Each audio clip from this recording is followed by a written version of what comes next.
Greetings and welcome to the Progressive Christians podcast. We are the love your neighbor kind of Christians and not the storm the Capitol kind. So if you're curious about what a socially and politically progressive Christianity looks like, then this is a podcast for you.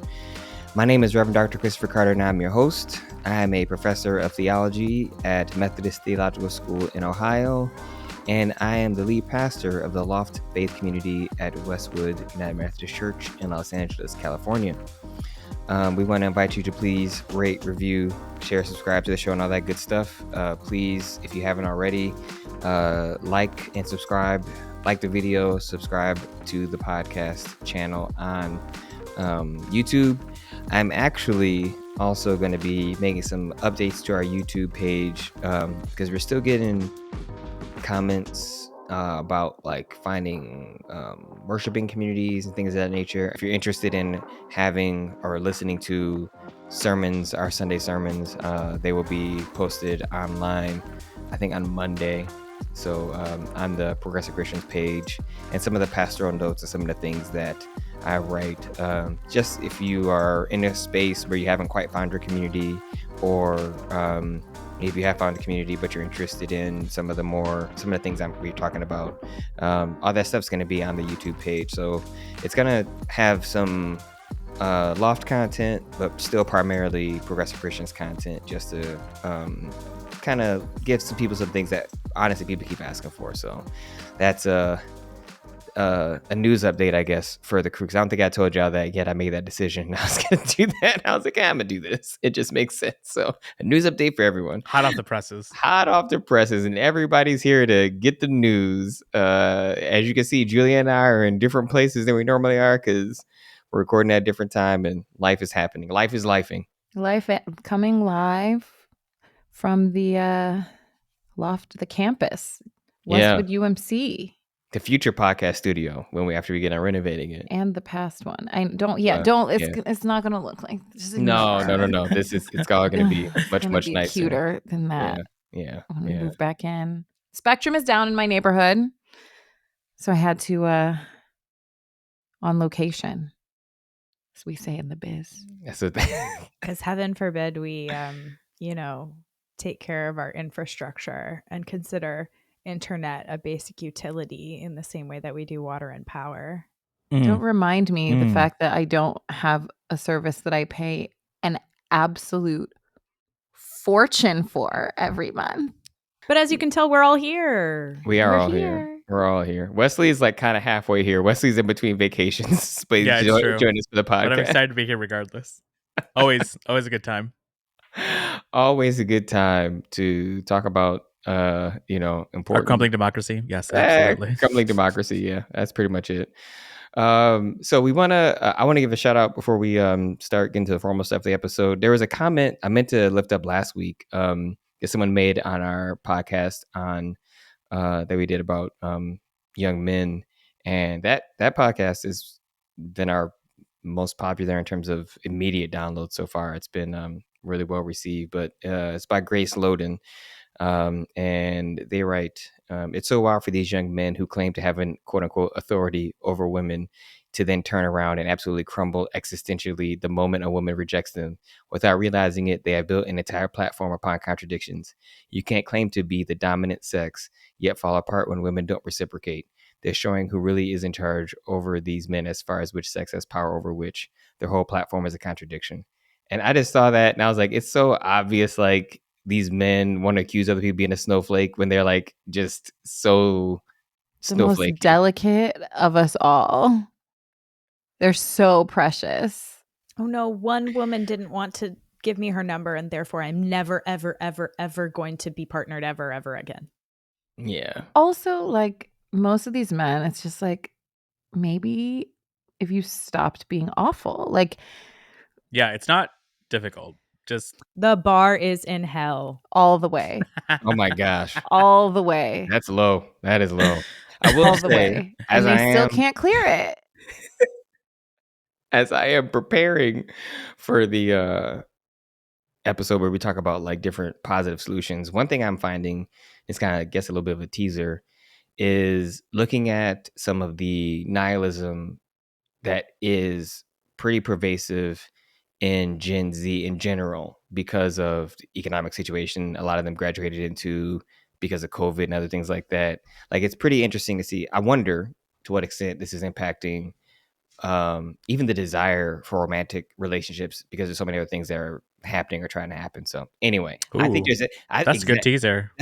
there's so much that I'm finding. I'm like, oh, I think there's more stuff that we have to, I think, unsurprisingly, we focused on men when I think it's actually could be a much larger issue. And I think it actually is a much larger issue. But again, unsurprisingly, we're like, what's wrong with men? But I'm like, okay, it's a problem with men. But I also think there's other, I know there's other stuff that I'm trying to weave together in my head. So teaser, as they say, what they say, Julia, in the biz. In the industry. Well, because just in the same way that feminism is not just about women, patriarchy is never just about men. There we go. Yep. It's always about systems. There we go. So in today's episode, speaking of patriarchy and how it's not just about it's just not about men, it's about systems. We're gonna be talking about the response to the floods in Texas, particularly looking at some of the things that Kristi Noem has either been responsible for, what she said, statements she's made. And I really want to wrap it around her, I would argue, a kind of theology, or at least her theological beliefs around Christian responsibility, your responsibility within a leadership position, and how they, and this I would say they, in terms of the Trump administration, use religion to dodge accountability for anything, quite honestly, that doesn't, anything that requires them to serve, and how they really only, in their understanding, use religion to distribute violence. Their understanding of the righteous use of religion is to act violently rather than to actually act with compassion and to serve, which I don't know if you know this, but that's not what Jesus does in the Gospels. So I just want to toss that out there. How I want to frame the episode and why I wanted to was particularly thinking about it from the perspective of eschatology. So that is end times, and how they're thinking about what happens at the quote unquote end of human existence is also tied to a lack of response. And we actually someone tagged us on TikTok and asked us to comment on something. And so, Blair, do you want to say, at least, I guess, maybe shout out who that comment, or that I don't know what you say. I was gonna say tick or talk, but I don't know. Tick or talk. Well, we'll get around to. I'll prime the video that they were commenting on. But my friend at Amy Gwynn, who actually is someone I went to high school with, so good to hear from you, Amy. I'm so glad to know that you're listening to the podcast.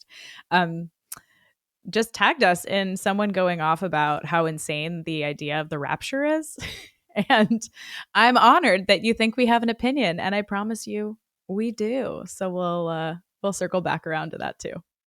Yeah, so that's kind of what helped us frame the episode. And so I just want to thank all of you who are leaving comments on YouTube or on Spotify, who are tagging us on social media, and, keeping us, basically helping us produce the show. I'll just say that. We appreciate it. I really am interested in y'all's feedback, and really we trying to be responsive to things that come up that y'all want us to discuss. We have a question that someone emailed that we will discuss about, I just reminded me about Lynn Tonstad's book, but we're waiting till we can get Everest on to talk about it, which I think is going to happen in August, because July has been crazy. So that listener, please know you're on the list. You're on the list. We just, schedules, summertime, we're all busy. So with respect to the floods, I'm sure many of you all know now about the tragedy in Kerr County, how over 130 people, I think, have been declared dead. And I think for me, what was heartbreaking, and, obviously the camp where the kids were, and you have these children who are woken up in the middle of the night because of the flood and can't find their way out and tragically pass. One of the things that I think we think about when we're talking about like infrastructure and all this other kind of stuff is, why I mean, I know the answer to this question, even though I'm asking rhetorically, like, should sleeping quarters be able to be built in flood zones? Seems like a terrible idea in hindsight, right? But like, these are some of the way they have building codes in Texas. They give you more flexibility to do things that you can't do in other places. And because that way, you don't have to get woken up in the middle of the night during a flood and not actually have a place to go or nowhere to go. But to kind of pull the curtain, I guess 4 years before that, it's important to lift up that many of you probably, or maybe you don't know, that the Kerr County did not have a robust infrastructure to address potential flooding. They had gotten money twice, actually. Once during the the first Trump administration, and most recently during the Biden administration, where they had been given $10 million to do some infrastructure repairs and building, to build a siren alarm system so that they actually could alert people more quickly when flooding was taking place. Julia, I know, like, I don't know if you, Blair, maybe if you heard them too. Like, we had tornado sirens. I was gonna say in the Midwest. In the Midwest, and that I know was exactly what that sound is. yeah, I know, me too. And like, you hear that sound, you go to the hall, you just Terrifying. You get your head Yep. down, Into the you cover your basement. neck. Into the basement. Yep, and you pray. That's You what, pray. That's what you pray. You pray. Everybody's You don't- religious. So true. Everybody religious. It's true. But they had decided to not build one, and so we're gonna play a clip that you'll be able to see, and this clip is from Now This Impact, where this is basically a public comment section where people were voicing their concerns about taking money from the executive branch, from Biden. And this is from Biden's infrastructure bill that he passed. And so it's I think maybe just over a minute long or so. So we'll play that and let y'all listen to that now. We do not want more of Biden's mandates attached to keeping Biden's money. But these people are communists. They hate America. They're teaching it in our schools. They're invading the border as we speak.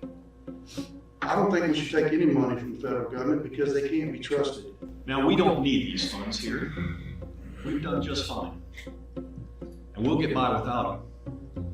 But you spend this money, you're signing a contract with the devil, and the devil's in the White House. If you vote to keep Biden's money, I will hold you personally responsible and personally liable. The Biden regime has proven to be tyrannical and anti-American. There is no part of this administration that has the good of America or Americans at heart. We want no part in anything coming down from the federal government. This is Texas, and Texans can take care of Texas. And I don't believe we should take the money. We should not have it.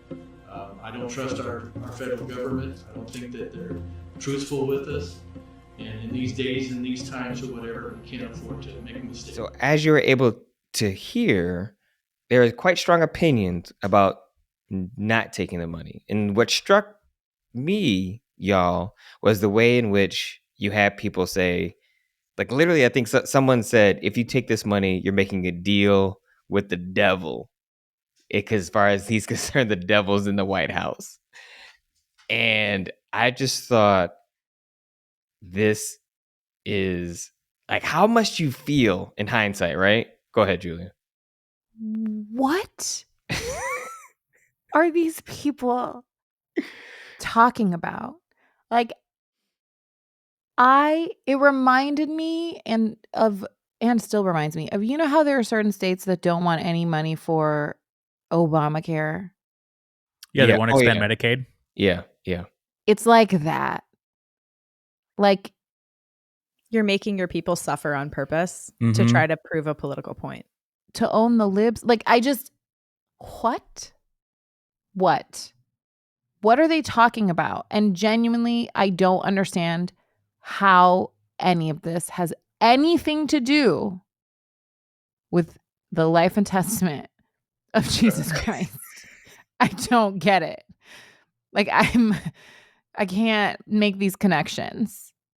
I mean, I think the crazy thing is I don't I mean, obviously, y'all listen to this podcast. Y'all know how we feel about President Trump, his administration. We're very clear about that. I don't think Trump is the devil. I wouldn't say taking money. If the administration wanted to give us some money, you know what I'm gonna do? I'm gonna take that money and I'm gonna do some stuff with it they ain't want me to do, like some actual justice work. Like, it'd be Who wild doesn't as if want like money. it'd be wild. It'd be like the people of Los Angeles being like, we don't want the federal government's money to help with fire relief in the Pacific Palisades or Altadena. It's like, that is idiotic. These people need help, and the federal government is one of the few places where you can get the kind of money you need to help put people back on their feet. And so, I don't know. It ties back to the prosperity gospel and the idea that bootstraps theology of like, you shouldn't need it from anyone else. You should be able to take care of yourself and your own. And to take money from someone whom you deem to be morally impure is actually harming the community more than allowing the community to suffer, because if the community is suffering, then God intended that suffering. It's all just a load of hullabaloo. It's a load of BS. But all of these people, the Gavinator recently reminded everyone that all of these people say you don't want to take money from the morally impure, and that's fine, but y'all sit in these red states, and who's subsidizing your existence? Because it's the state of California. That's who you hate the most, I think. I don't know. I don't know if they hate us the most, but I know they don't like us. Wesley, what are you going to say? Do they like our money? I think I was just going to agree and say, I think the governor, I don't know that I'm ready to call him the governator. Gavinator. Maybe worse. I think that was like, we sent back 81 billion, whereas Texas, I think, was taking 71 received 71 billion. And it's like, this whole system is so, these ideas harm people left and right. And if we won't know what would have happened if there had been an early detection system, we just know what we potentially missed out on as a result of not having it. And I think that's what we got to keep coming back to, right? And that's where I know, Julie, you were mentioning in the pre-show meeting, and I think I'm going to take your point just in case you weren't going to say it, because I think it's really well done. I wish people, for those of you who are watching this on YouTube, you will have seen the video. I wish people could find these people and interview them and say, how do you feel now? How do you feel now that these innocent lives were lost because of your own your petty political grievance? That you decided that you want to make an argument against taking money from an infrastructure bill that's for everybody, that's not religious, right? It's not even political. It's just like, it's saying, hey, this is money from the government for you to actually fix your roads and bridges and build your infrastructure. And you know what they did with that money? They invested in the police. That's what they ended up doing. They invested it in the police, right? And this is a part of the country that historically has floods, that they know they needed this system. But again, when you combine climate change denial with a kind of theology, as Blair said, that's bootstraps, with a kind of thinking that if something were to happen, you can make the argument with respect to tragedy. This is where I think theology is helpful here, that it's in God's hands, it's in God's control, and ultimately I can't be held accountable for it. And this is, I wanted to read y'all a quote from Governor Greg Abbott, because I also think it kind of encapsulates some of what we're talking about. This is taken from the Texas Monthly website, which again, we put all this stuff in the show notes as normal. So the writer writes, in response to a question about who was to blame for the mistakes that led to a disaster to become a massive tragedy, Abbott decried the term blame as, quote, the word choice of losers, end quote, before going into his analogy. Every football team makes mistakes, Abbott declared into his microphone. The losing teams are the ones that try to point out who's to blame. The championship teams are the ones that say, don't worry about it, man. We got this. We're gonna make sure that we go score again, that we're gonna win this game. It makes me want to drive myself off a bridge, because the idea of comparing a sports analogy when we have lost the lives of people is so infuriating, and that the people of Texas don't call for him to like step down for like not taking this seriously, and sort of, I'm glad I live in California for a lot of reasons. It's also clear to me that he has never played a sport, because I know my Yes. friends that play sports, and one of our dearest friends who is very serious, I guarantee you, He would call you a loser. and he will place blame. But the most successful athletes are the most reflective ones. Yeah. The most successful athletes don't win a game and go out and pop champagne. They win a game and then they're in the video room the next Monday watching tapes to figure out where it could have gone wrong, to see what they should be doing better. Just because you win doesn't mean you don't self-reflect and you don't deconstruct how you won and how you still could have lost. That's such a BS way of viewing the world, because again, it's prosperity gospel. Good things happen to people they're supposed to. Bad things happen to people they're supposed to. I'm sorry. 27 girls did not die at summer camp because they were supposed to. That's terrible theology. And if that's who God is, I have no interest in following them. And it's also not just that, like, in the aftermath, they're saying that, trying to displace blame, but like the idea that as this crisis was unfolding, Mike Johnson, there's a quote, and I could put it in there. He's like, "In a moment like this, we feel just as helpless as everyone else does. All we know to do in this moment is pray." And it's like, these are the people at the helm of the federal government of the United States, the government with an incredible amount of resources to help people. But here we are, we feel just as helpless. It is an abdication of responsibility that I can't understand. What do they think being a politician is? Like, we've completely lost in so many people the idea that to be a politician is to be a public servant. The point of being a politician is not to gain fame, notoriety, and wealth. The point of being a politician is to make the world better for the people you represent and people you love and people you don't know, because that's what makes the world better. That's the point. And it's also the purpose of the government. Like, that's the whole point. And this is like a thing that I've been thinking about, just the way that the right has been able to convince a decent amount of Americans that there's no reason for government. Like, it's so broken. We don't need it. We don't need it. Every state should be able to figure it out for themselves. We don't need FEMA. We don't need we don't need any of it. Yeah. The reason we have it is because at some point we did it without it, and we'll figure it out. We're gonna learn it. Yeah, I think that the frustrating part, and this is, it reminds me of the TikTok argument that I got in, that Blair came in and helped me out in a few days ago. If you ever want to look at our socials, for some reason, I was in the mood. I was in the mood to argue. It was incredible. I was watching a lot. I was checking in, and I was like, "Ooh, okay." And it was like, people were making. This is the frustrating part. I wish I had wrote this, because I thought about the next day. Ultimately, it was an argument around what role should government play from a Christian perspective, and people were arguing what the Bible says government only has to do. Like, I don't even know. It was like two things, as one person was saying, and like the Bible doesn't say the government has to help poor people. And I was like, and in my brain, after I thought about it the next day, I was like, you're saying the Bible has to have a positive command for you to actually think you have to do something? Like, does the Bible say you have to take a shower? Like, does the Bible say, like, because that's the way you're going down that road, right? The Bible doesn't say everything you have to do. It tells you things you ought not do as well. And it talks about how you're supposed to treat the poor and how you're not supposed to treat the poor, right? And then you can apply that also to government. And so it was the same kind of broken logic, right, that we're trying to critique and push back on. Julia?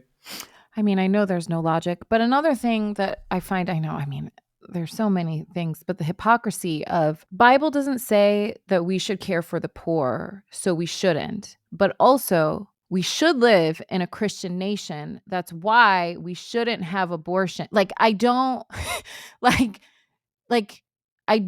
doesn't make sense. Like, they're saying the Bible doesn't say the government needs to care for the poor, but the church should. It's a terrible argument, and I think this is a really good point for us to like think more about in terms of the lack of government responsibility. Ultimately, the lack of a government accountability, and I'll say more about Christy Nome as we get into unpacking this next segment as we turn to religion, because her actions and thinking are literally insane. Like, it's it's so infuriating. But for me, as I see it, I see the lack of accountability and the lack of response tied to their own particular kind of thinking with respect to the end times, and particularly their notion of rapture and all that kind of stuff. So Blair, I'll turn it over to you to kind of describe what the rapture is, and I'll turn it over to you. I'll let you take it away, Reverend Blair. It's time for the turn, because all of this bad theology about public service, about theodicy, which is like suffering, who deserves to suffer and who deserves to flourish, personal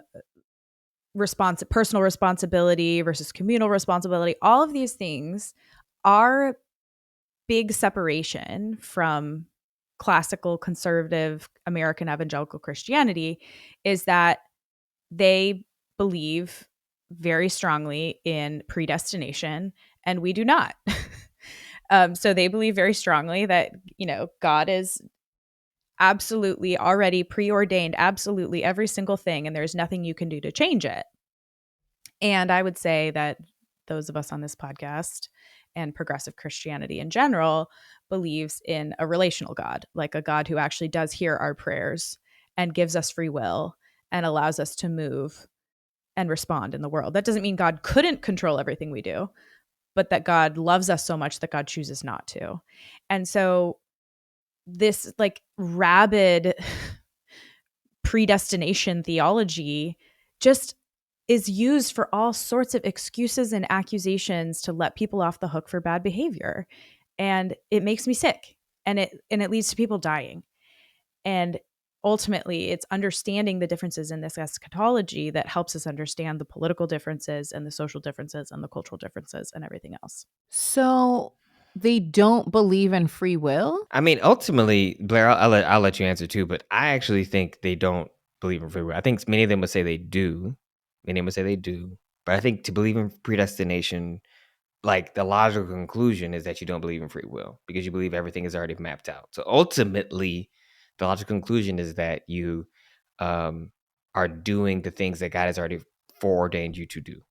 Therefore, your will is not free. They would argue that the argument I've heard people make with respect to this debate, free will versus predestination, is that within the confines of the freedom that has been given to you, God knows you enough to have predicted what you will do correctly, right? And so, and again, it's not a very good argument. I mean, I think obviously the counter argument is that therefore, if God knows you well enough to have predicted it and mapped it out, then therefore your will actually isn't free, right? So, I mean, but yeah, I would say broadly speaking, more people than not actually don't believe in free will when you map out again your beliefs to the logical conclusion.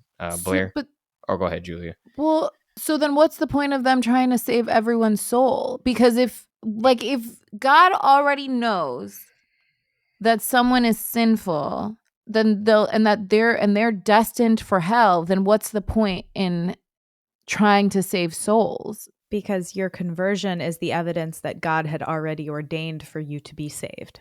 And that I think fits for like as an individual, but like why would I then try to save someone else? Because God has because planned that's part for of you to do your that. preordained path is to save the souls of others. But you can't save the souls of others because you can be the avenue by which the Holy Spirit awakens them to their own salvation. Oh, like some are saved. They don't know it until but they you don't tell know them. it until you tell them. Exactly. Because you're very special. And that's why it's so important that this is 100, 200, 300 years of talking about we have to save the world and we have to get the gospel to every person in the world. There can be no culture untouched by the gospel because it is only through humanity that God will save. Like somehow God isn't able to just go into cultures without white people bringing the story, but because they're special. I get it. But right, okay, like this is the track, right? Is that like because you're special, God's going to use you to save other people. And if you don't do that, or if someone chooses to reject your invitation to salvation, if you're not doing what you're supposed to be doing in evangelizing, that's you not following God's path, and that's you falling into sin, and that's how you are doomed. And if people don't listen when you bring them the gospel, that's them falling off of God's path, and then they are also doomed. And so all those people who are doomed, who don't hear the gospel in this lifetime, are going to have to stay on earth when the rapture comes. And the rest of us are going to get taken up into heaven. Our clothes are going to get left behind, and we're all just going to like we all with go Jesus. naked and leave our shoes, right? Like it's supposed to just be like, Dude, I love my shoes. Not the shoes. That was my really. I'm like, what? I got That these was my messy orthotics. pivot. I got these custom orthotics. I'm like, could be leaving my shoes. But you won't need them in heaven because you'll be fully healed. You'll have no body. Oh man, if my arches Or a are fully redeemed healed, body. I don't you know know. what? That's like that right there. Sounds like heaven. my arches are healed. That sounds like heaven. I ain't lying. Anyway, but- all right. Raptured up to heaven. All right, Blair, take it away. This is the idea, right? Is like we don't need to care about the earth. We don't need to care about our neighbors. We don't need to actually make things happen except for saving people's souls, because ultimately this world is coming to an end. Christ is coming again. Those of us that are saved will be raptured. We won't have to suffer. And those who choose to reject it will suffer and then deal with the final judgment. And so therefore, climate change doesn't matter. The world's coming to an end already. Our neighbors don't matter because all that matters is their souls. Who cares if they have nothing to eat? Because if they die, they're just going to get to God sooner. Like, it's just an excuse. It's all just a bad excuse. But this TikToker, Jess Lauren, was commenting. She's an ex-evangelical, and she was talking about how a friend of hers asked her about the rapture, or it came up in conversation, whatever, or just made a comment about it. And her friend had literally never heard of the rapture before, did not know what it was. And so she started describing it to her, and she's like, I realized how absolutely and completely insane I sound to think that for a big chunk of my life, I actually was terrified that I might go to school today and not come home because we'd all get raptured before the bus came. Or I would come home and get off the bus and my family's clothes would be sitting around in piles, and that would be the evidence that I hadn't loved God enough and I hadn't been raptured. And so this idea of the evangelical portrayal of the rapture truly is bonkers, and it's not scriptural. So that's the first thing to know. Aren't you supposed to not know? Isn't that the whole thing? Yeah, you shall know neither the day nor the time. But I mean, here's the thing. There's no there's no single agreement about what the end times are going to look like. And that's what eschatology is, right? It's the study of the end times, when whatever you think is going to be the end of time or the beginning of the next time. And so evangelicals popularized through the writings of Hal Lindsey in the late Great Planet Earth in the 1970s, and then the novels of the Left Behind series in the 1990s popularized this image of the rapture where you're suddenly taken up, or bodies fly through the air and all your clothes are left behind, all this stuff, right? And that it's just going to happen quickly, and that then there will be 7 years of tribulation. The Antichrist will rise. There will be all this political movements around the world that the nation state of Israel will be redeemed as the original Israel, and there will be a big world war, and then Christ will come and make it all better, and we'll have the final judgment, and we'll all be redeemed. Wait, The idea that you're called to love your neighbor as yourself, and that then you espouse this type of thinking is so crazy. I have questions on this timeline. So the good souls get sucked up into Yeah. heaven. Yeah, they eat it to heaven. Yep, like Dyson vacuum. Okay. Done. And then the end of the world goes. So they get For to the rest of sit. us, yes. How do you know you would be in it? What do you mean us? How do you know I would be in it? No. Oh, Wesley, are you assuming you'd be left behind? Yeah, in this You're world, assuming you're assuming I'd be left behind. I'm offended. I'm an angel. No, but as progressive Christians, we wouldn't be included in this. Not in their According version of it. to premillennialists, yes. So there's different timelines. Again, even people who believe in the rapture don't agree on the timeline. But the timeline that was popularized in these American literature pieces And pop culture. is yes, that it's first rapture, then tribulation, then the second coming of Christ, then the millennium. And that's called premillennialism. And then pre-tribulational premillennialism. Then there are some who believe that we're going to have the tribulation, the rise of the Antichrist, and all of this world war and the mark of the beast and all these other crazy things. And then the second coming and the rapture are going to like happen simultaneously. So that's post-tribulational premillennialism.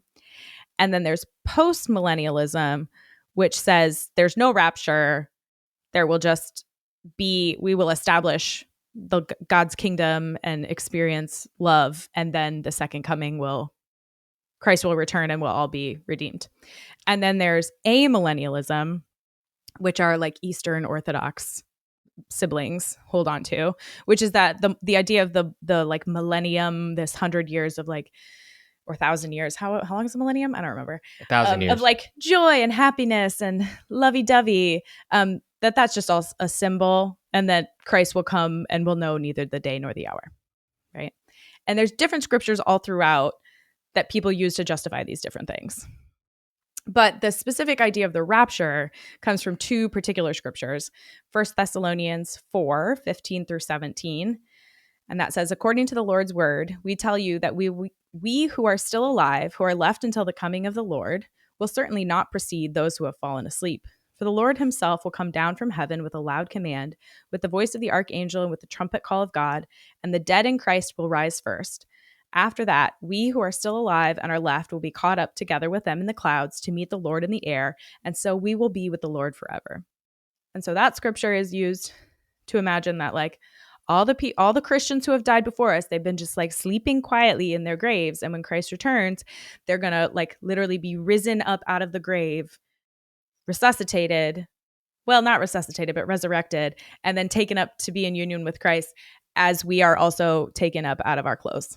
And then the other scripture that they use for the idea of the rapture is Matthew 24:37 through 40. And as were the days of Noah, so shall be the coming of the Son of Man. For as in those days which were before the flood, they were eating and drinking, marrying and giving in marriage until the day that Noah entered into the ark, and they knew not until the flood came and took them all away. So shall be the coming of the Son of Man. Then shall two men be in the field. One is taken and one is left. So it's this idea that, again, there will be the world will have fallen into complete and total disarray. We'll be experiencing the tribulation, which is like world war and famine and all these other terrible prophecies. And then Christ will come and one man will stay and one man will be taken. So that's this idea that there will be people who are left behind. And so this is just an example of like taking two passages of scripture that are within bigger texts, bigger stories, come from particular context, written to a particular audience, pulling them out, and then using your beautiful imagination to create fiction. But then people don't have enough media literacy to realize it's fiction and not actually what's taught in the Bible. And so the images from Late Great Planet Earth and the Left Behind series have become so ingrained in people that we have politicians who are making decisions based on that fiction, thinking that it's actually their theology and that it's actually has scriptural grounding and that it's necessary for their own salvation to follow and try to bring along this second coming and this tribulation. And it's just written by some guys who were really smart at weaving a story based on a little snippet and made a lot of money doing it. I have so many questions. So I will try to answer. Of the four, you named 4 different ways that this could go. Mm-hmm. What do you guys think, the professionals in the gig? I think prior, now Blair, you probably maybe know more about timeline than I do. I think prior to now we're gonna get nerdy. Now we're gonna get nerdy. Let's go. I know exactly. No, I feel like I agree now. Before that was the precursor, but before the Second Great Awakening, I think most people in the Protestant Roman Catholic churches were post-millennial, meaning that the millennium we'd have to have 1,000 years of peace and then Christ would come. The Eastern Church, from my understanding, has always been that millennial thing is BS. We don't know, basically. And then I think, and it makes sense too if you think about the things that were happening during the Second Great Awakening. So you have the beginnings of Industrial Revolution. You have people who are getting kicked off their land. People who are, it's a great economic social structural change. And so people are always trying to make sense of their lives when these things happen. And so you have people that are turning back to religion in ways to try to make their lives better. And so people start shifting their idea around the end times because it almost, I mean, for them, we got to think about it, right? Like a train was like magic. You know what I'm saying? Like, we're like, hey, and so they're seeing this stuff and they're like, this is crazy. Look at what the Bible says. Like, this train is going like, 20 miles an hour, and so for them, they were trying to make sense of the massive technological shifts that were coming forward, and to read the Bible in that way gave them a sense of comfort, I would argue. And so that's where you start seeing the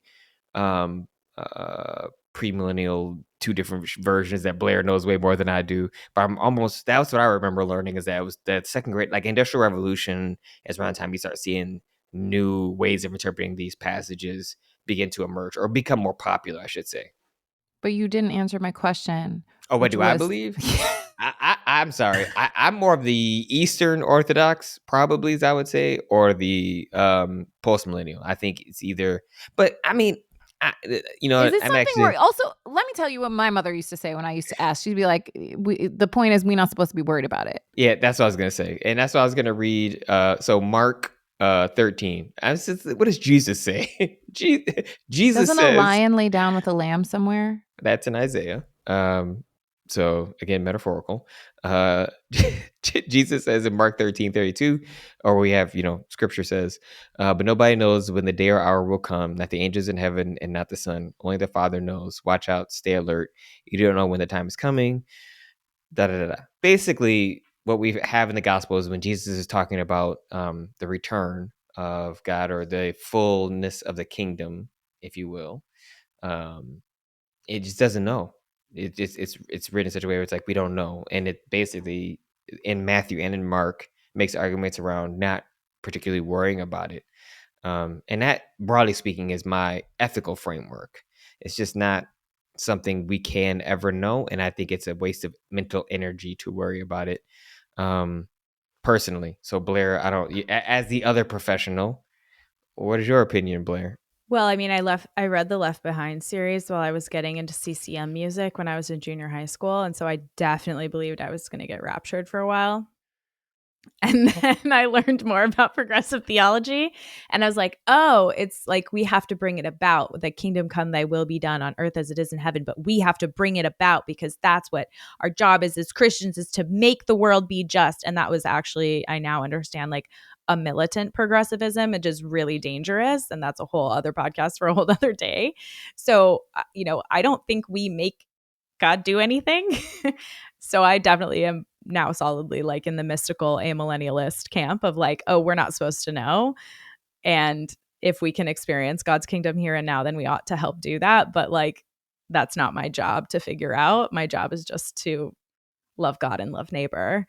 And it's interesting too, because so much of our theology comes from the epistles, which are the writings of Paul and the early church. And they had like an imminent understanding of the eschaton. Like they thought Jesus pieced out, said, I'm sending you the advocate. That's going to be the Holy Spirit, but I'll be right back. And they really thought within their lifetimes, Christ was going to return and that was going to be the end, like final judgment. And so much of our theology is built with that sense of urgency from the epistles. But that's, like a long time ago now, over 2,000 years. And maybe that's not how we should be reading that scripture anymore, as if Christ's return is imminent. I mean, even Paul, I think, pivots when you get to Romans. Like the latest thing Paul writes, I think the way I read Paul, he's much more cautious than he is in writing Corinthians, right? Where Paul in Corinthians, he's like, it's happening. It's happening. And then by Romans, he's like, you know what? I think it's happening. I'm not sure. I don't really know. He's like, maybe. Like, it's just much more tentative. He talks about creation groaning, right? And I think that is this idea that it's something that we long for, but that it will happen in the fullness of time. Blair, I know you had your hand up. Well, I just wanted to ask Wesley, because you grew up in the Pentecostal thick of it. Oh, heck I mean, yeah. I stumbled into evangelicalism as an accident at the library on CD and via literature, because I grew up in like the happy progressive gay church, right? Like I became evangelical by accident, but like you were raised in it. So Well, I mean, I was raised how in did that feel? fundamentalism. Pentecostalism, I think we is the Church of Christ predestination? No, I don't think so. But I learned the whole predestination and then all of the different sort of structures in college when I was learning about like Reformed theology and specifically the Christian Reformed Church. And I remember growing up, I would always like when I was bored in church, 8, 9, whatever, I would read Revelation because it was always a fun, interesting sort of book. But It's literally a trip. Like Yeah. Super normal thing scholars to do. think the author was on a like hallucinogenic when he wrote and it. we love that for them. But I didn't really, I don't know that I didn't learn about the Rapture books, the Left Behind series, until I was in college. All these things felt very evangelical, which to me always codes as white. And so coming from a Spanish speaking congregation, some of those things just didn't filter down. But maybe some aspect of the righteous will be taken up into heaven. But that's it. Like nothing about 7 years or 1,000 years of peace, or none of the sort of other specifics really found their way to my thinking or to my upbringing. But I know it exists, and it's wild. That totally makes sense that it's like a white evangelical thing. I absolutely believe that.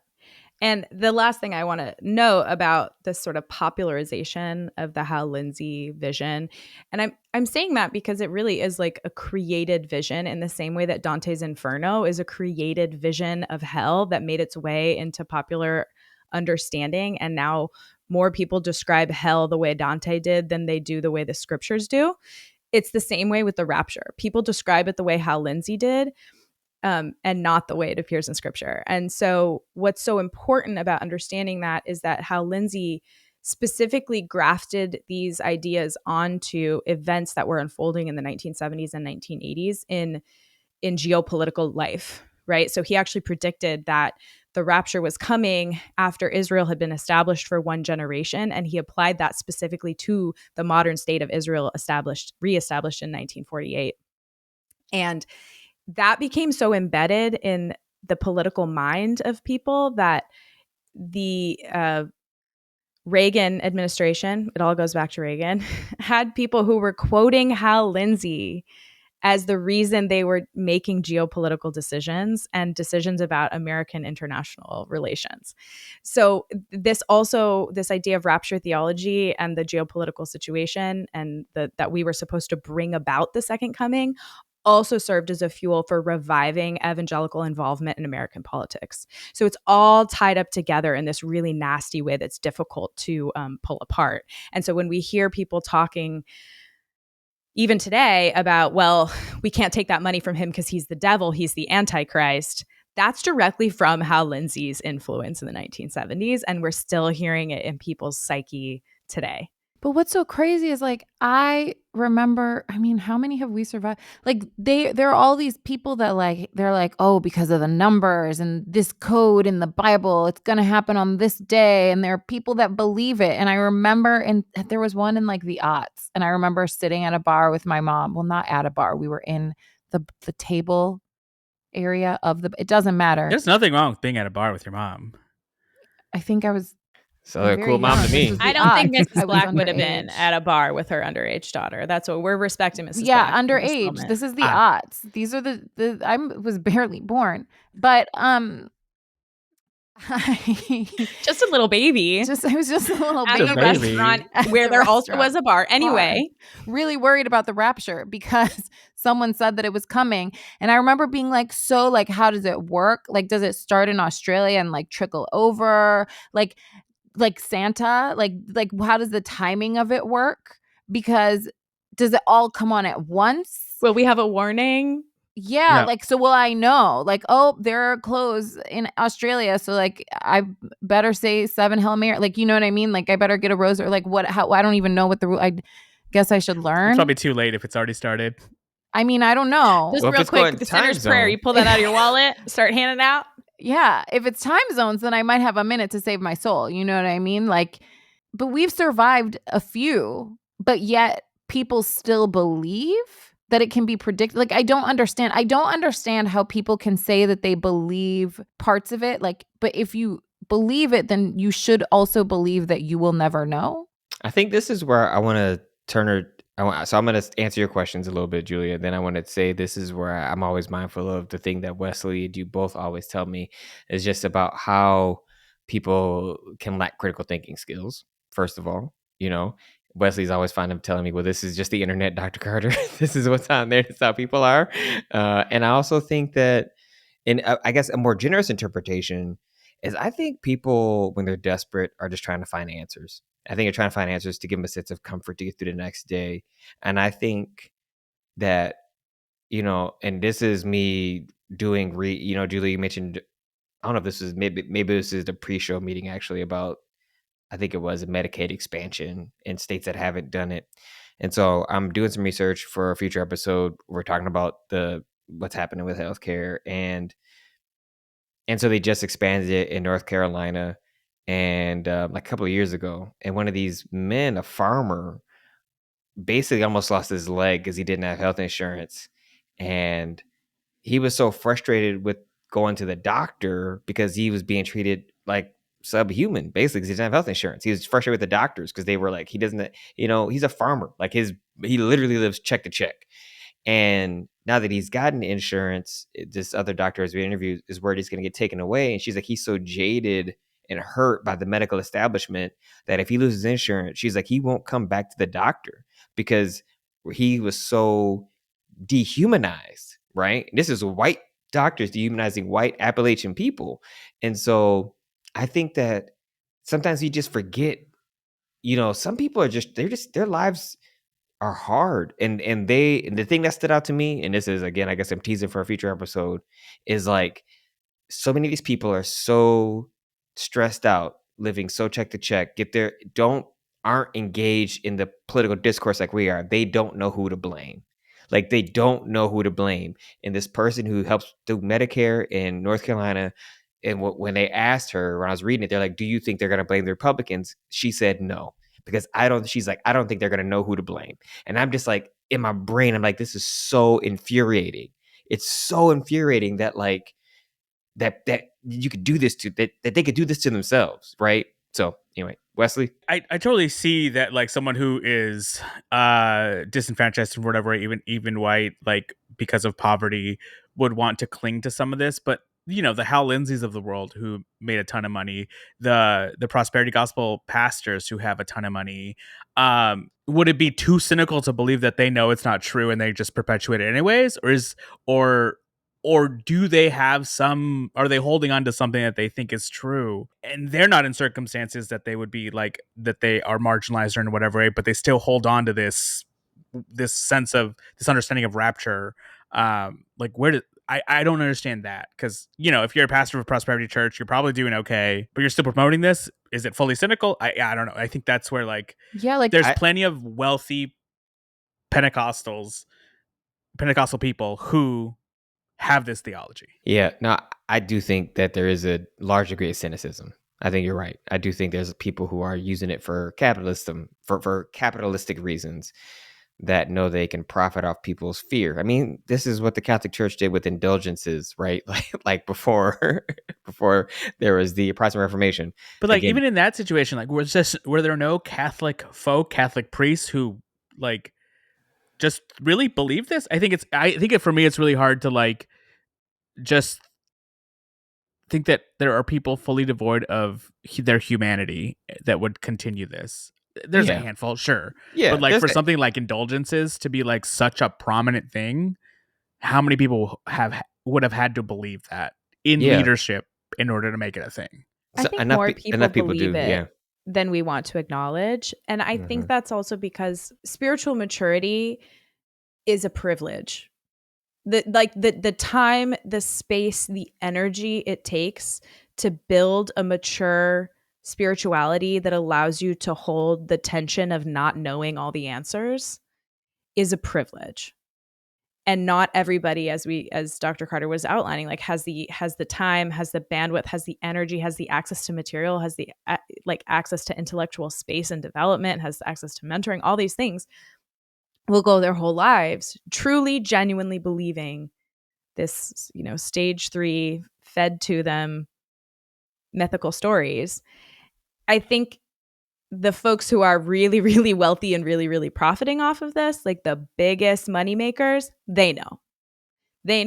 But everybody who follows them and buys the books, I don't think they know. And the ability, even as I described, like I went from, believing I was going to be raptured to like something a little bit more, I don't know, fluid, to now being like, well, I don't know. I'm not supposed to know. Like that apophatic stance, they call it in mysticism, like this like acknowledgement of the things we cannot know. Like that's a marker of spiritual maturity. And it's really hard to get to a place in your psychology and in your nervous system where you can hold that not knowing, which is why mystics, people who meditate, who like practice managing and controlling their emotions and their nervous system, are some of the only folks who get there. So I just want to acknowledge that too, that like, I know we're demonizing, and I don't know, are we demonizing? Maybe we're being too harsh. Like, I think the people who stood in this meeting in Kirk County, who are, I don't know, pharmacists and local bus drivers, like, I don't think they know. I think they really do believe that Joe Biden is the devil, and the thing they have to do to save their souls is to say that he's the devil. But I think the most of the people who are making decisions for those people, they do have the time, they do have the space, they do have the privilege to develop more, and they've chosen not to. And that's a different kind of sin. Exactly. They're the ones who we have to be holding accountable, because they're the ones who have been blessed, right, with the opportunity for leadership, because not everybody gets the chance to do that. And so I want to begin moving towards closing by at least highlighting a little bit about how I believe we ought to look at the book of Revelation, and how I think we can tie this into some of the ways in which we see the response from Kristi Noem, and even what's going on with ICE, and how this is so inconsistent with what the text actually says when talking about eschatology. So one of the things, so in this book that I'm going to be kind of reading from or quoting from, it's called The Moral Vision of the New Testament, A Contemporary Introduction to New Testament Ethics by Richard B. Hayes. And so Richard, for those of you who don't know, Richard Hayes passed away, I think, in the last maybe year or two. He would have been identified probably as a moderate to conservative on some issues. I would call him, similar to how I identify myself, as more like a just radically orthodox person. The most contentious issue that he cited that I would have been in disagreement with him on with respect to New Testament ethics would have been issues of gender and sexuality. He actually, before his death, shifted his view and changed his ways and changed his thinking about it. Wrote a book with his son, basically making an argument that I think Tonstad would agree with, where it's like, this actually doesn't, it's not a big deal. Basically, like, we're making a big deal out of some stuff that's not a big deal. Part of the reason I wanted to look at this or use this was a little bit inspired by our conversation last week, and looking at and integrating sources that have, I know, it sharpened my thinking around my own theology, where I can read something, again, that's not specifically identified where I agree with everything the person writes. So Hayes identifies 3 different ways of interpreting Revelation: the predictive, the historical, and the theopoetic. Now, the predictive is the one that is like what Blair was talking about with Hal Lindsey and the Rapture people. Hayes writes, each generation, so he writes this with respect to the predictive interpretive choice. Each generation that follows this reading strategy tends to consider itself the last before the final great cosmic battle and the establishment of the messianic kingdom on earth. The text is then read as coded allegory of contemporary political events. Whether the beast was identified with the Pope or Cromwell or Napoleon or Hitler or Gorbachev, the result has been the same. History goes on, and the ardent predictions of the interpreters are consigned to the junkyard of exegetical curiosities. Yet history's inexorable disconfirmation of such attempts never seems to discourage new generations of readers from thinking that now at last the pattern of events concealed in Revelation's mysterious symbolism is coming to light in the present time. So, like, no matter what, even though people keep reading it as a predictive text and they keep getting it wrong, people still keep predicting it. And I think this is where Blair, that's such a generous interpretation. I love it. And that, like, some people don't have, like, for lots of reasons, some people don't have the time to spiritually mature. I wish we created communities of conversation, or because I think we could actually help each other do that in community. I don't think this actually, I actually would say this doesn't require a church. It requires friends that you have authentic moral discourse with that, like, push you to grow. Hard agree. And if we had that, I think we actually could mature more, but whatever. So that obviously is the wrong way to interpret it. The historical way looks at reading Revelation as an allegory of John talking about Rome and the Roman Empire, and it's about historical events that have already happened when he's writing it, because the book we think was written around 70 to 80 CE. That's got some helpful ways of reading it that way, but you can also see that that's not quite true, because there are elements where it's actually not talking about the past, it's talking about the future. And so the way Hayes argues that we should read it in the way this blew my mind, because I was not like Wesley. I didn't read Revelation when I was like, this book is crazy. I'm like, nah, I'm a Jamesian. James be like, don't be messing around, be a good person, treat people with kindness. I'm just like, that's how I like.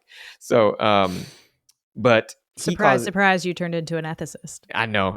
It's so, like, shocking when I recount my past. I'm like, it was pretty much, maybe I do believe in predestination. Ooh, predestination. Yeah. Literally beat me to it.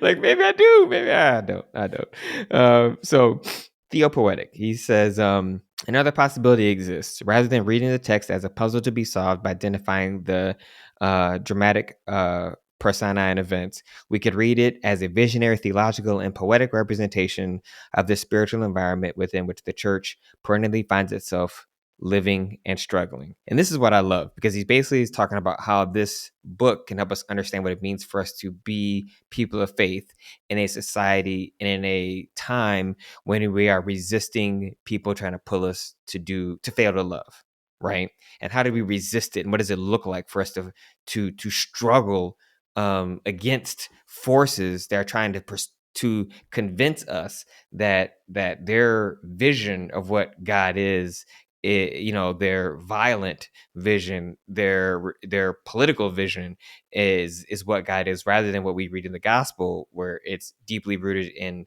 loving your neighbor and taking care of the poor and the widows and the orphans, essentially, right? There's a non-violent resistance. Blair, is there something you're going to say? I was going to say that I don't believe in the Antichrist, but I do absolutely believe in the antithesis of Christ. And that we have had political figures and popular figures who were portraying the antithesis of Christ. And I love that imagery that Hayes is offering us of this is a text to help us grapple with that as it continues to confront the people of the people of the way, the people of God, that we will always find folks who are the opposite of God's loving care. So then what do we do? Exactly. And that the book of Revelation invites us into that story and that struggle. I just think that's gorgeous. And what it tells us to do, or what the image it gives us, is Jesus as the lamb that is slaughtered. And I think this is what frustrates me about I won't even name about conservatives or people who take this text predictively, that consider themselves to be conservative or evangelical or whatever. They miss, to me, the fundamental point of the text. The fundamental point of the text is Jesus is, as a slaughtered lamb throughout the book, metaphorically represents nonviolent resistance, about not being violent, about having already suffered, that our salvation is found in our suffering, not in actually enacting violence. And so Hayes writes, through the book we can see how this is a dramatic reversal. He says, the shock of this reversal discloses the mystery of the apocalypse. God overcomes the world, not through a show of force, but through the suffering and death of Jesus. the faithful witness of the martyrs, which is in Revelation 1:5. And I think this is helpful when you look at even in Revelation. So Revelation 19, chapter 3, what we see is like how the Lamb of God that goes into battle is dipped in blood before battle. Like he goes into battle already bleeding because it's the blood that's a consequence of having been crucified and resurrected, right? So again, it's this all this idea is that the purity is found in suffering. The purity is found in not responding with military action, but being a community of nonviolent resistance that we see modeled in the life of Christ. Like it is a text that should be read as promoting nonviolent resistance, not violent, coercive reaction. And this is what frustrates me about what we see happening in Christendom. And this is where I want to stop and pause. And I want y'all to listen. If you haven't heard it, it's going to be in the show notes again. This is a video. I know. And this is If you can't see us, we're all making faces right now. You should have seen the pre-show. Yeah. So this is a video. If you aren't aware, ICE had a recruiting video where they're quoting Isaiah's call narrative in Isaiah 6. And so it's you have to listen to it. Here it goes. You can let's do it now. There's a Bible verse I think about sometimes, many times. It goes, "And I heard the voice of the Lord saying, whom shall I send? And who will go for us?" Can roll on for a long time, roll on for a long time. Sooner or later, gotta cut you down. Sooner or later, gotta cut you down. And I said, here am I. Send me. Through your rock and hide your head. Working in the darkness, your fellow man. Should sky made black and white. It's time to die, you brought to life. You can run on for a long time. Run on for a long time. You can run on for a long time. Sooner or later, God cuts you down. Sooner or later, God cuts you down. So as you heard, the video is quoting scripture using the call story from Isaiah as a recruiting tool to get people to join up ICE, to see this as a kind of holy war that's being waged out on immigrants. When you actually read the passage in context, Isaiah is criticizing Judah for not welcoming immigrants and not taking care of the poor and the widow and the orphan, and that's why they're going to be conquered. They're being conquered. Eisegesis. It's eisegesis. And it's blasphemy.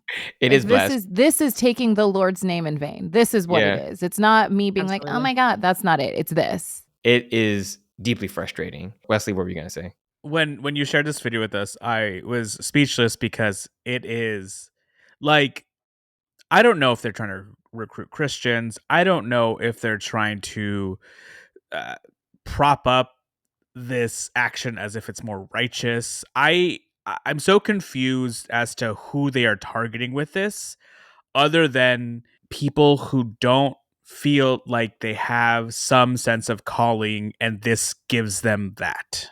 I do think that's who they're calling, though, Wesley. I think they're trying to recruit young men who are out of high school that feel like this is a way for them to get a job other than going to the military to, quote unquote, serve their country. That's exactly. But like the explicit Christian messaging gives them that. Like, yeah, because they recruit. I mean, people who would, when you were, we all know people. You lived in Iowa, babe. Like, we know. Sure, yeah. We know. I know, you know. I definitely know. Blair knows. Oh, this makes me so uncomfortable. I hate it. It's ridiculous and frustrating as Christians. And I mean, to me, like conservative Christians, like anybody should be upset with using the Bible, using the call story of Isaiah as a recruiting tool to get people to join the military. So the thing that I want to point out is Revelation at its core is a book where again you have Jesus as the slaughtered lamb, inviting people to make sure that we understand that the path that we are called to follow during the time of crisis, when our faith is tested, is a path of nonviolent resistance, and that we should steer clear of these kind of two indictments that you see throughout the entire text, which are idolatry and complacency, which is usually around wealth and money. And so this one, I think, is the most deeply ironic portion of today's episode, right? And then we're going to end with it, and then we'll wrap up. Like, essentially, the whole book in Revelation is there is a clear symbolic correlation between wealth and idolatry. And it's all about this critique of Babylon as having too much money, so they're not taking anything seriously. They're not taking care of the poor, the widows, or orphans seriously because they have too much money, and they're detached. Their wealth has detached them from actually feeling the suffering of others. And idolatry is where they have made themselves gods. They worship themselves, or they made their kings their gods, right? Because this is a time, again, metaphorically, where you're looking at worshiping Caesar, worshiping God. First commandment, there's no other God but God, right? So they're worshiping the military, they're worshiping other things, not actually God. They worship politics. They're making, again, and so to me, I see this profound correlation between what we see conservatives doing right now with respect to the economic exploitation of these tax policies, with respect to instituting violence in terms of what they see ICE doing, what we see Department of Homeland Security doing, with respect to allowing the poor people to die in Texas. Like, they're literally doing the things that Revelation says that the beast and evil people do. Right? Like, they're doing that stuff, and then they're trying to invert it and say, oh no, we're doing it for good. Because for them, the only way they understand using God's power for them to practice religion or practice Christianity, the correct way is to do it violently. It is aggressive, right? So for them, going to war is to practice Christianity. For them, going into the streets and resisting protests to practice Christianity appropriately.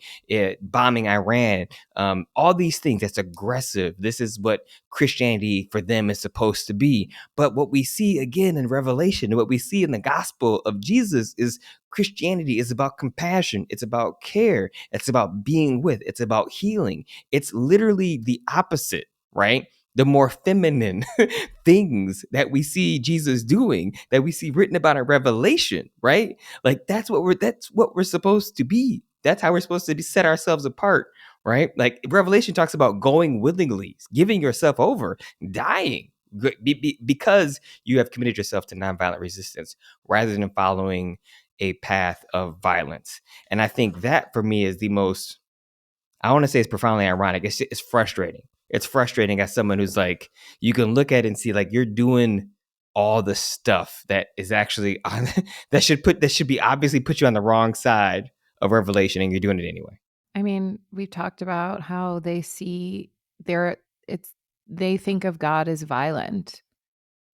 That's what they see. And so of course they think of war as godlike. I mean, they see themselves as God. I mean, fundamentally. They missed the part where Christ was the final sacrifice, right? Oh, like yes. Christ was, we have a savior. We don't need to go looking for another one. We're just Girl, you patiently better waiting preach. for him to come back. And stop trying to turn humans, broken, flawed, fleshy, ugly humans, into God. And I think this is the dilemma, is seeing themselves as, Blair, almost kind of like you said, like trying to bring about the apocalypse, bring about the end times by either complacency or by their active aggression, rather than participating in, like, the divine flow of compassion, love, and justice. And that is a part for me that, when I think about what it means to read, interpret Revelations, it's about the kinds of things we've talked about on this podcast. That's the invitation that you see. It's about compassion. It's about love. It's about justice. It's about nonviolent resistance. It's about life. And I think that, unfortunately, for our current political moment, you have people who have decided to read and interpret these passages in ways that where they refuse to take accountability for their actions. The last thing I'll say, and I know we got to wrap up, is when I read the article in the New York Times that talked about Christie, how that first day of the flooding, they were able to answer, I think the phone, they had, so New York Times report that the day of the storms, FEMA answered nearly all the calls from the disaster survivors. So that was on July 5th. But the next day, the agency only answered 846 out of 2,364 calls. On July 7th, FEMA answered just 2,613 out of 16,419 calls. And when she was confronted about this, Kristi Noem said it was fake news. She straight up lied in front of these people. She's like, oh, this is false news. This is fake news. And I'm like, this is BS. It's because of Doge, they signed some contract saying that they can't hire more people because everything that costs more than $100,000, she has to sign off as a cost saving measure. And so like all these things they're doing, talking about to make government more efficient, to save money, it costs, people are dying. I'm like, people are dying and they think this is a game. Like, that's how I feel. I'm like, they're like, this is not a game. Like, this is life. But they don't value life. That's the whole point. I know. It hurts. It really, I don't know how I feel about kids or like anybody. The stories coming out of Texas are devastating. Like harrowing. It's the footage. Like, and knowing people who know people whose kids were there, hearing those stories like secondhand, I don't have words. And with all the theologizing reflecting we're doing, I think it is important to say from a pastoral perspective, God did not cause that flood. Exactly. God did not choose who lived and who died based on any kind of behavior or lack of behavior. Terrible things happen, and we can talk about how we can prevent them from happening again. But at the end of the day, life was lost. That is a tragedy. And God is with us in that and suffers with us in that and shares in our grief. And I would say that all of us and the community we are part of share in that grief, regardless of our political affiliation. So just a little pastoral note. Yeah, no, that's beautiful. And I think that's a good place for us to begin to wrap it up. Now, we know we haven't been talking so much about pop culture lately, even though we wanted to put that as a part of what we do on the podcast. I have to leave that to the others because Lord knows. Actually, I think I am watching Andor. So at some point I'm about to talk about nice. I know, like some pop culture we're talking about, but I haven't finished it yet. I'm almost done. I'm rewatching it, so we can talk about it. It's so good. But I do watch sports, as y'all know, and I saw the clip of the Club World Cup where Chelsea beat PSG, Paris Saint-Germain. I don't know is that how you say that, Julia? Saint-Germain, yeah. Yeah, there we go. See, there we go. There we go. And so totally upset. That was a very it was a upsetting, or I should say PSG was arguably the better team in terms of if you're a gambling person, they had more money. They were the favorite team. And so it was a surprise turnout for the game. And two things I want to lift up. One is when they showed Trump after the match on the Jumbotron, going out there, hand out the trophy, just booed relentlessly. I mean, it was so loud. It was like, I think it was like 80,000 people in that stadium or something, just booing him. And I was like, dang. And then Gianni Infantino is the president of FIFA. He gives the trophy to President Trump to hand over to the winners of the game, like the captain of Chelsea Football Club. And historically, when you do this kind of trophy presentation, right, you give them the trophy and the people who give the trophy leave the stage and you do this really cool thing where like the captains hold the trophy down and you just go, oh, you lift it up and everybody jumps up and like confetti flies up and it's a really cool thing, right? My team, Tottenham, just won the championship a little while ago. So I'm super, remembering nostalgia. Then you pour champagne in it and you try to drink out of it. All kinds of cool stuff. All the stuff. And so So Donald Trump is supposed to give the trophy, leave the stage. He gives the trophy to the people and stands there, like in the middle. Of course. And so then what's funny is Gianni Infantino, the president, goes over to him, tells him, you need to leave, and tries to pull him behind. He just stands there. The captain, like one of the other players on the team, Cole Palmer, who's like a super famous dude. You can see his mouth. You can see him mouthing, what's he doing? Except for he uses curse words. He doesn't say that. He's like, what's he doing? I He's can't pointing- imagine 80,000 people booing you, and then you want to stay out there? Like, what is going through your brain? Oh, wouldn't you want to get didn't back in win that tunnel as this. quickly as possible? He's so embarrassing. He's He is so embarrassing. so He is embarrassing. embarrassing. He is embarrassing. Lest And like, anyone be deceived that he is godlike. yeah, no, Yeah. he's not godlike. Good. The crazy thing is, it's like if you watch clips of him anytime he's with his wife, like that's where you see how much like just see how she look how she looks at him. Like she rolls his eyes at him. She hates she him. does not like him. She does wants not like him. everyone to know it. That's like my Yeah. favorite thing is she hates him and she Clearly not enough to leave. No, No, I of don't course think, not. Yeah, not that much. Oh, That's and a then different JD thing. Vance thought he could come have a nice calm vacation in Disneyland. LA, and he got chased out of the sushi restaurant where his family was trying to eat because too many people gather around outside booing. And then he was walking with his kids through Disneyland and they had to run between rides because so many people were screaming obscenities at them. And like, they don't deserve vacations. They don't deserve peace. Good. well, if you're going to rip other people's Disneyland? families apart, then your family doesn't get to be calm either. Ruining people's lives and y'all want to go to Disneyland. Also, there was a video of him in running. Southern California. Get out. There's a video of JD Vance running and that also. That is funny. So, but this is the thing. Now that my half sisters were here this weekend, but see, this is the other thing that they didn't even tell y'all this. So the reason that he was getting vociferous, now he would get booed anyway, because Disney, most people here that come here wouldn't like him. But this happened to be the weekend where what sorority are they in? It's like the alpha. Are they AKAs? The AKAs. Yeah, the AKAs are down here for Oh, their no. At Disneyland? At Disneyland. So you're talking about like thousands of black women, like thousands of black people there. Like I was down there this past weekend. I've never seen that many black people in Anaheim in my life. And I was like, this is the weekend you go to Disney? Oh, that's a terrible idea. I almost wonder if somebody like internally sabotaged by like some junior staffer became maliciously compliant and scheduled a Disneyland vacation when they knew one of the Divine Nine was going to be gathered at Disneyland. That's Enjoy your time, JD and Usha. Yeah, I feel bad for her, man. I don't feel bad for them. This is the bed they're lying in. It is what it is. So, anywho, well, I think that was a funny way to end the podcast for once. Look at that. See, look at us. We're doing. Thanks for hanging in with us, everybody. Exactly. We turn around. Things aren't so bad. We're cool. So bad. We're chasing out JD Vance out of Disney. Even as the world collapses, we find joy and hilarity. Exactly. That's all we can do.